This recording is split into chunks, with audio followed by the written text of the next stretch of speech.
40 tabs, some open for weeks, never closed, rarely returned to, and still, somehow, never actually closed either. Called disorganized by nearly everyone who happens to glance at the screen, a genuinely chaotic digital desk requiring an obvious overdue cleanup. Real, considered understanding of working memory suggests something considerably more interesting is actually happening. Carl Jung's understanding of the psyche seeking reliable external structure when its own internal capacity feels genuinely stretched offers a precise explanation for why this specific habit reflects a genuine strategy rather than simple carelessness. Working memory, the actual limited mental space available for holding information you are currently actively using, has real, genuine limits, and by mid afternoon, considerably after a first cup of coffee and a full morning of accumulated demands, this specific capacity is often already measurably strained. An open tab functions as something considerably more than a simple bookmark.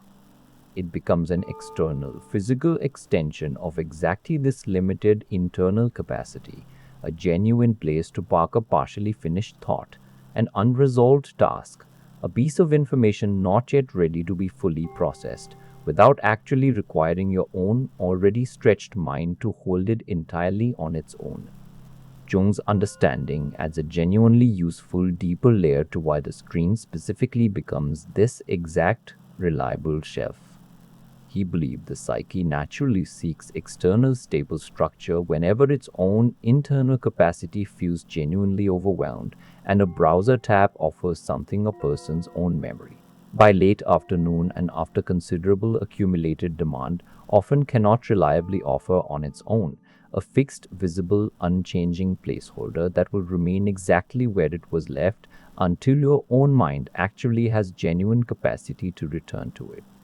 This explains why closing every tab immediately, the specific advice most productivity guidance insists on, often fails to actually help and can sometimes make things measurably worse, since forcing every partially finished thought back into an already strained working memory does not free space.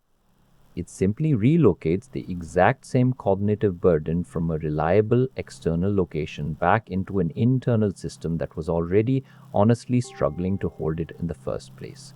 Here is what makes this understanding genuinely important rather than simply an excuse for a cluttered screen.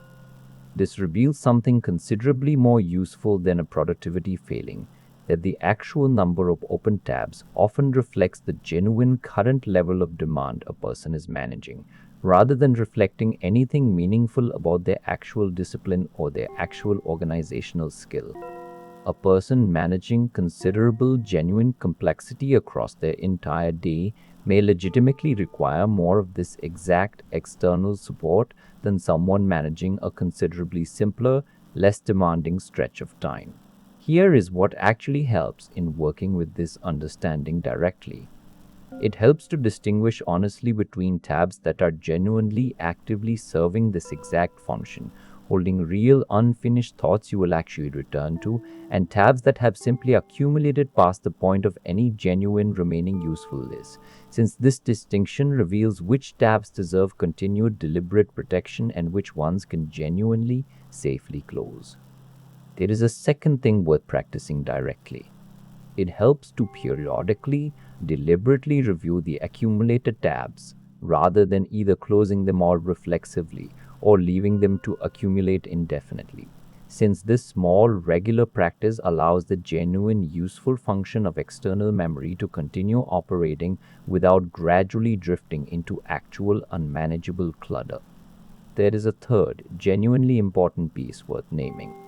If the accumulated tabs genuinely produce real, felt overwhelm rather than the intended relief, this specific pattern deserves honest, separate attention since the actual underlying goal was always reducing cognitive burden, and the system that has grown large enough to produce its own separate stress has, at that point, stopped actually serving its original genuine purpose.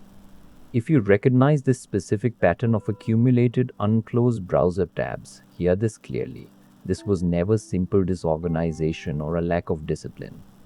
According to Jung's understanding, it very often reflects a genuine working strategy, your own working memory finding a considerably more reliable shelf than your own mind could offer at that particular demanding moment, and this deserves honest recognition rather than the casual dismissal it has so often unfairly received instead.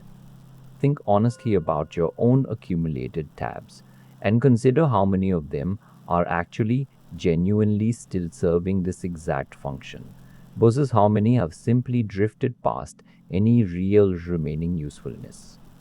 Right below the single word for the specific kind of unfinished thought, your own tabs most often seem to be holding open. Naming it honestly and periodically reviewing rather than either ignoring or reflexively closing them all is the real and practical way you begin working with this genuine strategy rather than continuing to judge it as an unremarkable failing. There is a final piece worth naming, since it offers real practical reassurance to anyone who has quietly felt embarrassed by their own accumulated tabs. This pattern is remarkably common, and it reflects a genuinely reasonable adaptation to real ordinary cognitive limits shared by nearly everyone, rather than a personal failing you need to use specifically.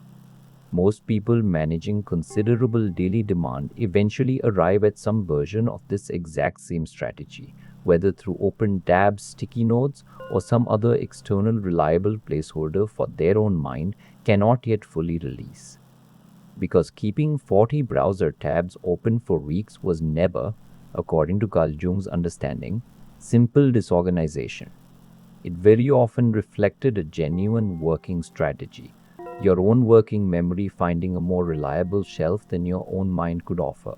And understanding this honestly was always more accurate than the casual dismissal this habit has so often unfairly received instead.